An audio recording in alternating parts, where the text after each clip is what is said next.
മനസ്സിലായില്ലല്ലേ എന്നെ? ഞാൻ പൃഥ്വിരാജ് സിനിമ. നിങ്ങൾ ആ ചന്ദനം മുറിക്കാൻ പോയിട്ട് എന്തായി? ഞാൻ ചന്ദനം മുറിക്കാൻ പോയി നോക്കിയപ്പോൾ കാട്ടിന്റെ നടുവിൽ 7 ആന. ഞാൻ ഒറ്റയ്ക്ക്. 7 ആനയോ? അല്ല 6 ആന. 6 ആനയോ? ഞാൻ എത്രണ്ണത്തിനെ പറഞ്ഞാ നീ വിശ്വസിക്കും? ഒരെണ്ണമൊക്കെ ആണെങ്കിൽ ഓക്കെ. എങ്കിൽ ഒരു ആന മുണ്ടും പൊക്കി ഒറ്റ ചാട്ടം. അന്നത്തെ ആനയുടെ മസ്തകത്തിലോട്ട് ഒരൊറ്റ വെടി. എവിടേക്ക് വെടി വെച്ചെന്ന്? മസ്തകത്തിലോട്ട്. പുസ്തകത്തിലോട്ട്. പുസ്തകമാണോ? ഒരെണ്ണം ഉറപ്പിച്ച് പറ. ആനയുടെ നെറ്റിലോട്ടൊരു വെടി.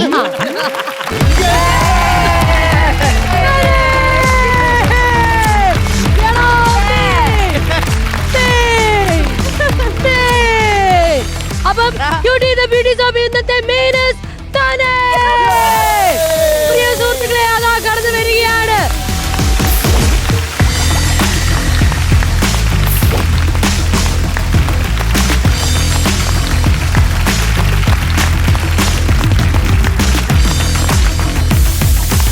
ക്യൂട്ടി ദ ബ്യൂട്ടി ഷോപ്പ് ഇന്നത്തെ മെയിനസ് താനേ.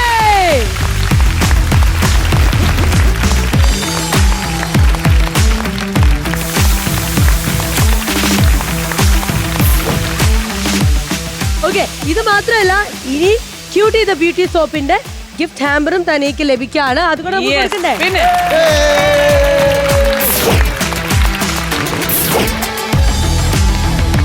കൺഗ്രാറ്റുലേഷൻസ്. ഇന്നത്തെ മെയിൻ തനിയാണ്. ക്യൂട്ടി ദ ബ്യൂട്ടി സോപ്പ് ഇന്നത്തെ മെയിനസ് തനി. Thank you cutie. അപ്പൊ ഈ ഒരു ക്യൂട്ട് മൊമെന്റ് കുറച്ചുകൂടെ മനോഹരമാക്കാൻ വേണ്ടി നമുക്കൊരു പാട്ട് കേട്ടാലോ എന്ന് പറയുന്നു.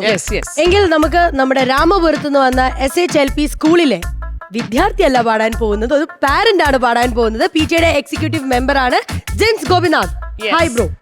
എക്സിക്യൂട്ടീവ് മെമ്പർ മാത്രമല്ല, ഇൻസേട്ടൻ വർഷങ്ങളായിട്ടുള്ള പ്രൊഫഷണൽ സിംഗർ ആണ്, റിയാലിറ്റി ഷോ താരമാണ്, പ്ലേബാക്ക് സിംഗറോ. പക്ഷെ ഇവിടെ ഒരു പാരന്റ് ആയിട്ടാണ് വന്നിരിക്കുന്നത്. ഇന്ന് പാരന്റ് ആയിട്ടാണ് വന്നിരിക്കുന്നത്. അതാണ്. ഓക്കെ, അപ്പൊ എന്തായാലും പഠിക്കും. റെഡി? യാ.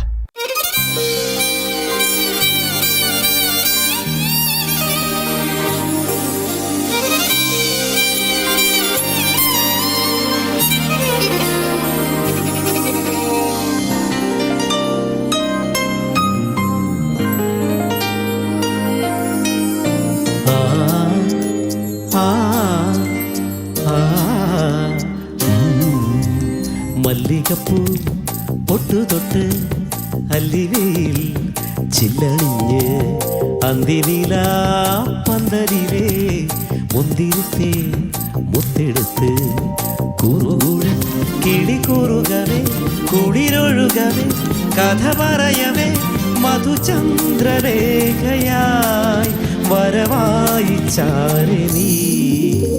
മല്ലികപ്പൂ പൊട്ടു തൊട്ട് അല്ലിവയിൽ ചില്ലറിഞ്ഞ് അന്തിനില പന്തലിലെ മുന്തിരിത്തെ മുത്തെടുത്ത്. ബ്യൂട്ടിഫുൾ.